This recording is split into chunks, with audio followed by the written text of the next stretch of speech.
नमस्कार दोस्तों, स्वागत है आपका अपने YouTube चैनल BS टेक में। दोस्तों, आज हम बात करने वाले हैं कि राइट टू एजुकेशन एक्ट यानी कि शिक्षा के अधिकार अधिनियम 2009 के तहत मध्य प्रदेश के सभी प्राइवेट स्कूलों में निःशुल्क प्रवेश प्रारंभ हो चुके हैं। जी हाँ दोस्तों, मध्य प्रदेश के जितने भी प्राइवेट संस्थान हैं, प्राइवेट स्कूल में हैं, उन सभी में जो गरीब तबके के व्यक्ति हैं, जो अपने बच्चों को प्राइवेट स्कूलों में महंगी महंगी फ़ीस भरकर नहीं पढ़ा पाते हैं, उनके लिए दोस्तों ये सुनहरा मौका है। वह सभी अपने बच्चों का प्राइवेट स्कूलों में आवेदन करवा सकते हैं। जी हाँ दोस्तों, इसकी तारीख आ चुकी है। योजना से जुड़ी बहुत सारी बातें हैं दोस्तों, और इसमें जो भी आपके डाउट्स हैं वो सारे के सारे मैं आपके क्लियर करवाऊँगा। दोस्तों चलिए आइए शुरू करते हैं। और शुरू करने से पहले दोस्तों मेरा आपसे निवेदन है कि यदि आपने अभी तक हमारे इस चैनल को सब्सक्राइब नहीं किया तो कृपया कर सब्सक्राइब कर लीजिए और अपने दोस्तों के साथ शेयर कीजिए और एक छोटा सा लाइक अंत में ज़रूर छोड़कर जाइए। तो चलिए दोस्तों शुरुआत करते हैं।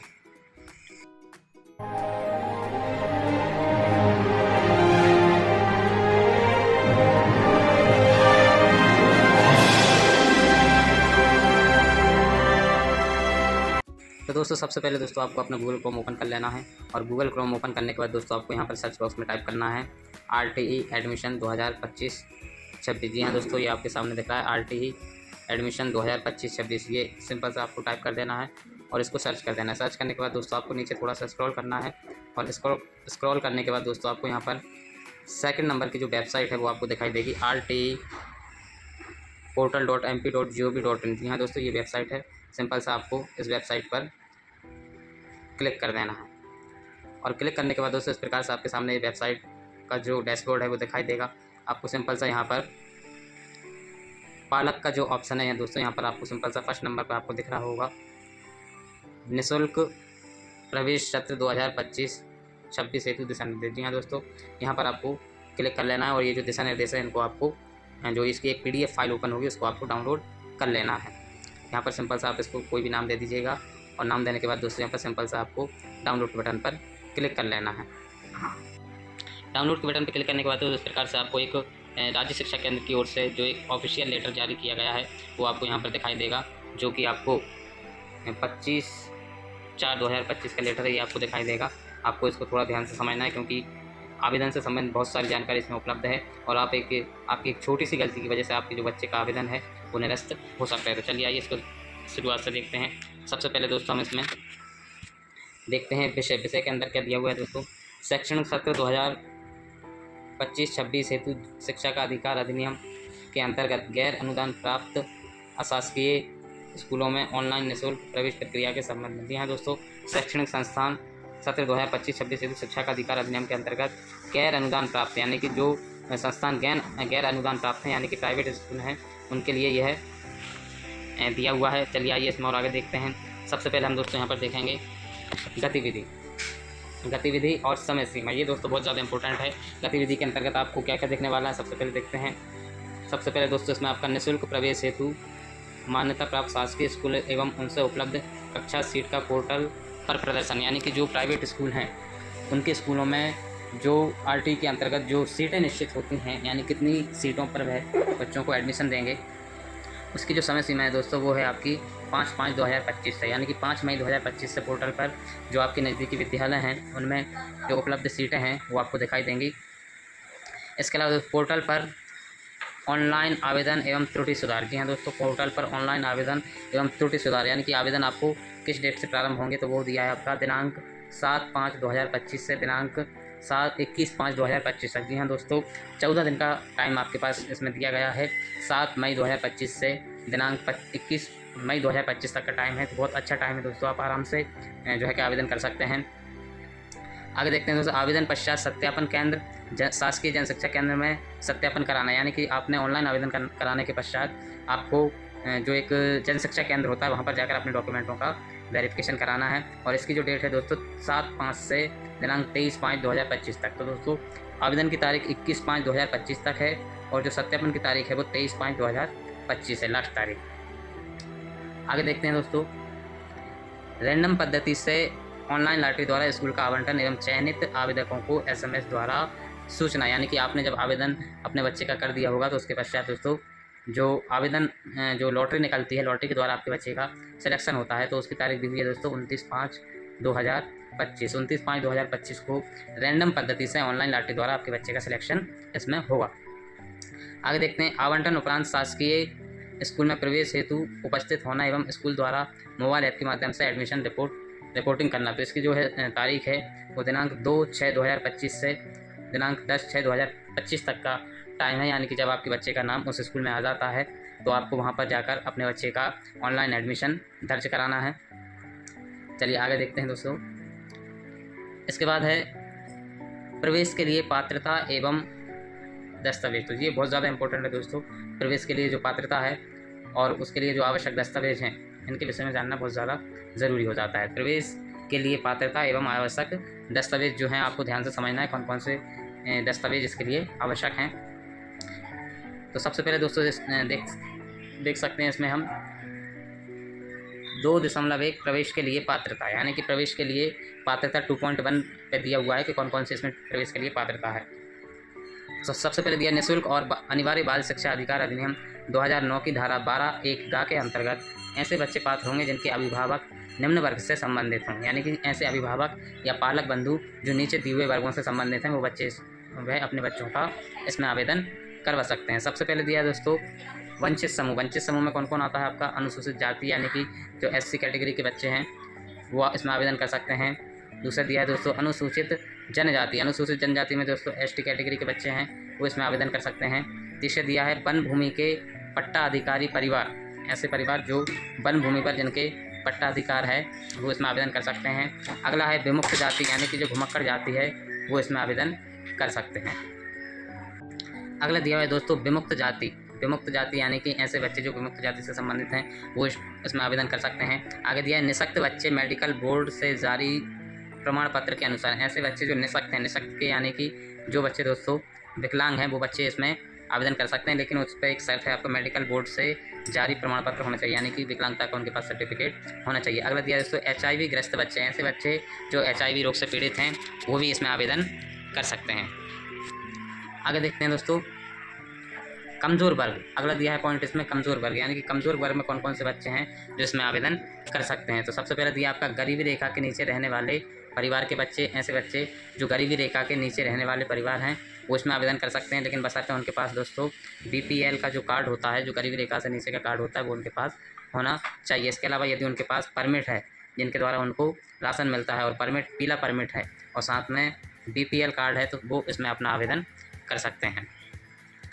आगे दिया है अनाथ बच्चे। राज्य शासन द्वारा अनाथ बच्चों को भी कमज़ोर वर्ग में शामिल किया गया है। ऐसे बच्चे जो अनाथ बच्चे हैं उनको भी इस वर्ग में शामिल किया गया है। अगला दिया है कोविड-19 से माता पिता अभिभावक की मृत्यु के कारण अनाथ बच्चों की शिक्षा, आर्थिक सहायता तथा खाद्य सुरक्षा के लिए मुख्यमंत्री कोविड-19 बाल कल्याण योजना के हितग्राही इस योजना में निम्नलिखित आवेदक पात्र होंगे। ठीक है, तो ये दोस्तों बहुत इंपॉर्टेंट है। कोविड-19 से माता पिता अभिभावक की मृत्यु, यानी कि ऐसे बच्चे जिनकी कोविड-19 के कारण माता या पिता दोनों की अथवा दोनों में से किसी एक की मृत्यु हो गई है तो वो भी इसमें जो है कि आवेदन करने के लिए पात्र होंगे। सबसे पहले दिया परिवार से अभिप्राय पति पत्नी और उन पर आश्रित बच्चों से, यानी कि परिवार से जो अभिप्राय है दोस्तों उसमें जो बच्चा है बच्चे के मम्मी पापा यानी कि पति पत्नी और बच्चे जो आश्रित बच्चे हैं उनको मिलाकर एक परिवार बनता है और उस परिवार को यहाँ पर देखा जाएगा। आगे दिया है तो माता पिता की कोविड-19 से मृत्यु हुई हो या माता पिता का निधन पूर्व में हो गया है तथा उनके वैध अभिभावक की कोविड-19 से मृत्यु हुई हो। अगला दिया है माता पिता में से किसी एक का पूर्व में निधन हो चुका है तथा अब दूसरे की कोविड-19 से मृत्यु हो गई है। यानी कुल मिला के बात यह है दोस्तों कि ऐसे बच्चे जिनके माता या पिता की कोविड-19 में मृत्यु हुई हो या फिर दोनों की उसमें मृत्यु हो गई तो वो बच्चे भी इसमें आवेदन करने के लिए पात्र होंगे। आगे दिया है कोविड-19 से मृत्यु का अभिप्राय ऐसे किसी भी मृत्यु से है जो 1 मार्च 2021 से 30 जून 2021 तक की अवधि में हुई है। यानी कि ऐसी मृत्यु जो 2 मार्च 2021 से 30 जून 2021 तक की अवधि में यदि किसी पेरेंट्स की मृत्यु हुई है तो वो उनको कोविड-19 की मृत्यु की श्रेणी में रखा जाएगा और वो बच्चे इसमें आवेदन करने के लिए पात्र होंगे। आगे देखते हैं दोस्तों बाल हितग्राही के मामले में संरक्षक का चिन्हांकन योजना के अंतर्गत। आगे देखते हैं दोस्तों आयु सीमा के संबंध में पात्रता, यानी कि आयु सीमा के जो संबंध में जो पात्रता है कौन कौन बच्चे जो है कि इसमें आवेदन कर सकते हैं, कौन कौन नहीं कर सकते। इसमें जो आयु है उसका बहुत बड़ा योगदान होता है दोस्तों, इसको आपको ध्यान से समझना है। तो इसमें दिया है नवीन शिक्षा नीति के अनुसार कक्षा अनुरूप आयु निर्धारित की गई है। नवीन शिक्षा नीति के अनुसार आवेदन करने हेतु कक्षा अनुरूप स्कूलों में प्रवेश हेतु आयु निम्नानुसार होगी।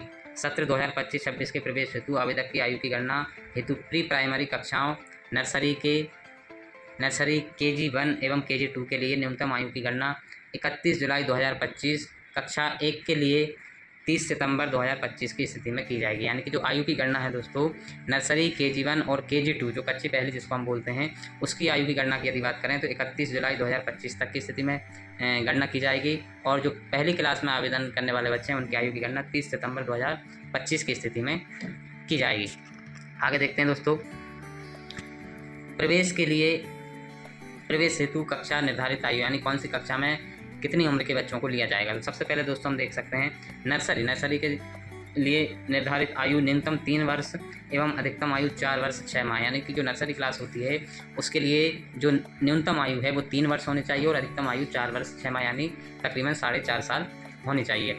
आगे देखते हैं KG1 के लिए दोस्तों न्यूनतम आयु 4 वर्ष एवं अधिकतम आयु 5 वर्ष 6 माह होनी चाहिए। यानी KG1 के जो बच्चे हैं जिनको हमको KG1 में एडमिशन देना है उनकी न्यूनतम आयु 4 वर्ष एवं अधिकतम आयु 5 वर्ष 6 माह होनी चाहिए।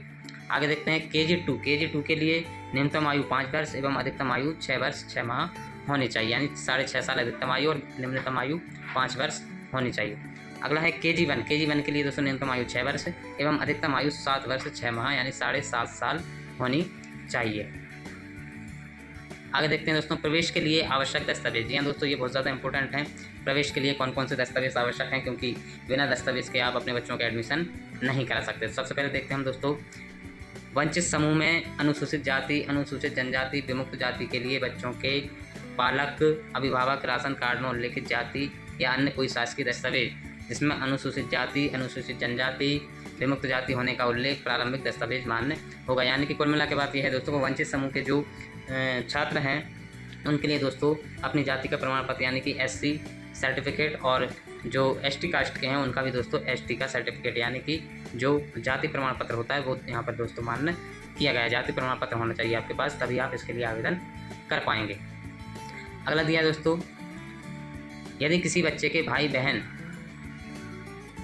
का जाति प्रमाण पत्र है तो वह भी प्रारंभिक दस्तावेज के रूप में मान्य होगा। यानी कि कोई बच्चा है और उसका कोई बड़ा भाई है या कोई बड़ी बहन है, उसके पास यदि जाति प्रमाण पत्र है उसका स्वयं का, तो वो बच्चा भी अपने भाई के जाति प्रमाण पत्र या अपनी बहन के जाति प्रमाण पत्र के द्वारा इसमें आवेदन कर सकता है। ऐसी स्थिति में परिवार के मुखिया के दस्तावेज मान्य होंगे। यानी कि ऐसी स्थिति जब होगी तो जाति प्रमाण पत्र से हटकर और भी जितने भी डॉक्यूमेंट हैं वो किसके मान्य होंगे, परिवार के मुखिया के मौजूद होंगे।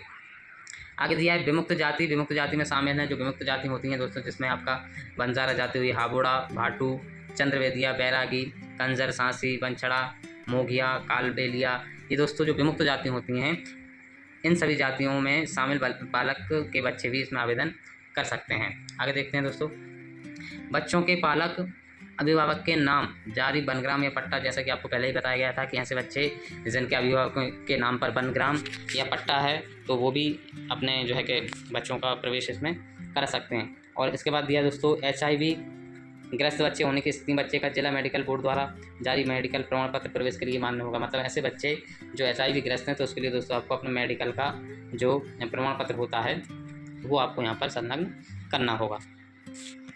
आगे देखते हैं दोस्तों, कमज़ोर वर्ग में गरीबी रेखा के नीचे जीवन यापन करने वाले परिवार शामिल हैं। मतलब कमज़ोर वर्ग में कौन कौन शामिल हैं, ऐसे परिवार जो गरीबी रेखा के नीचे जीवन यापन करने वाले परिवार हैं। मतलब कि उनके पास क्या होना चाहिए दोस्तों, BPL परमिट होना चाहिए या फिर उनके पास दोस्तों पीला परमिट होना चाहिए। अतः पालक अभिभावक के नाम जारी वर्तमान में वैध जीवित BPL कार्ड बच्चों के प्रवेश के लिए मान्य होगा।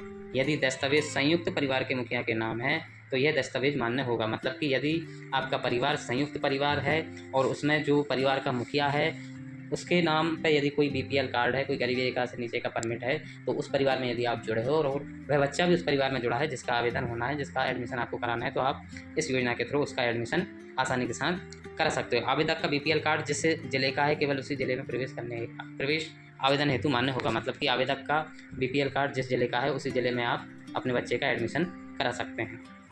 तो दोस्तों ऐसी बहुत सारी जानकारी, थोड़ी सी जानकारी हो रही है दोस्तों, इसको हम समझ लेते हैं। निवास का प्रमाण पत्र, यानी कि निवास का प्रमाण पत्र क्या होना चाहिए, ठीक है। तो इसमें सबसे पहले दोस्तों दिया सक्षम अधिकारी द्वारा जारी निवास प्रमाण पत्र होना चाहिए। अगला दिया आपका मतदाता परिचय पत्र होना चाहिए।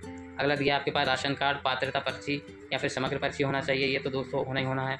आगे दिया आपका ग्रामीण क्षेत्र का जॉब कार्ड, महात्मा गांधी राष्ट्रीय ग्रामीण रोजगार गारंटी योजना यानी कि जिसे हम दोस्तों मनरेगा बोलते हैं, उसका जॉब कार्ड होना चाहिए। अगला है पासपोर्ट, ड्राइविंग लाइसेंस, बिजली बिल, पानी बिल, इसमें से कोई भी चीज़ हो तो आपका निवास प्रमाण पत्र के रूप में आप इसको रख सकते हैं। अगला है कोई अन्य शासकीय दस्तावेज जिसमें बच्चों के पालक अभिभावक के निवास का पता अंकित हो। ऐसे कोई शासकीय दस्तावेज जिसमें बच्चों के जो पालक हैं, जो अभिभावक हैं, उनके निवास का पता अंकित हो, तो वो आप निवास के तौर पर यहाँ पर संलग्न कर सकते हो। जन्म तिथि के संबंध में दोस्तों ये हमने पहले ही पढ़ लिया था, जन्म तिथि के संबंध में कि बच्चे की उम्र कितनी होनी चाहिए, हमने आपको पहले ही बता दिया गया था। फिर भी एक बार हम इसको देख लेते हैं। जन्म तिथि के संबंध में सबसे पहले दिया है सक्षम अधिकारी द्वारा जारी जन्म प्रमाण पत्र, यानी जिस बच्चे का एडमिशन आपको कराना है उसका जन्म प्रमाण पत्र जारी होना चाहिए, जन्म प्रमाण पत्र आपके पास होना चाहिए।